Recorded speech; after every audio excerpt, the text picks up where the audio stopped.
Ang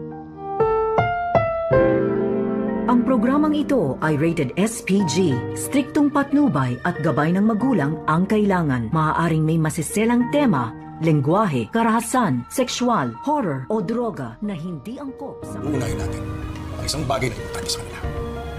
Yes. Tuloy na to ang Apex.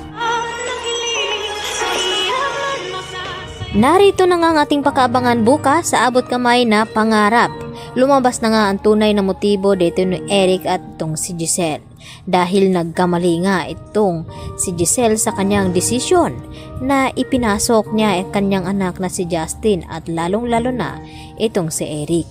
Dito naman na pag-usapan nila ni Eric at itong si Justin ang kanilang mga plano tungkol na pababagsakin nga nila itong Apex at kukunin ang lahat dahil yun daw ang mahalagang bagay na narito kay Giselle at sa mga tanyag.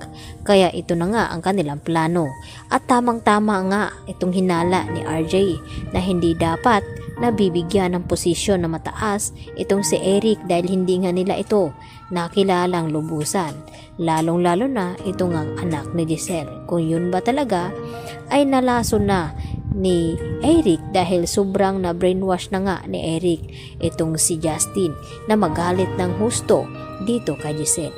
At kahit kailan at kahit anong gawin daw dito ni Giselle ay hindi nga daw mapapatawad ni Justin.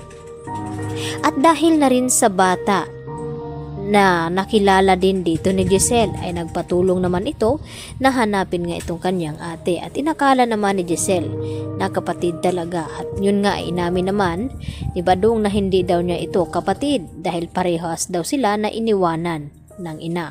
At laking gulat nga ni Giselle nang makita itong si Giselle at ibinigay ng batang lalaki itong ang cupcake na kakainin daw nilang dalawa nang sa ganon ay hindi na malulungkot itong si Justin. At nagulat si Justin dahil binili pala ito ni Giselle na sinasabi ng batang ito na mama na nga daw nilang dalawa itong si Giselle. Subalit nasaktan si Giselle nang sabihin dito ni Justin na wag daw ipokrita dahil hindi nga daw niya ito matatanggap bilang ina.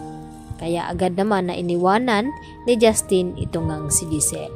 Samantala, hinamo naman ang challenge ni Doc Carlos Benetes itong si Annalyn kung mapapatunayan daw niya sa kanyang sarili na makakaya niya itong ibibigay na task ni Carlos sa kanya. At laking gulat nga dito ni Carlos nang tanggapin dito ni Annalyn ang nasabing challenge dahil hindi daw siya magpapatalo at gustong-gusto ni Annalyn na makuha itong slot at mapatunayan dito kay Doc Carlos na hindi siya kawalan.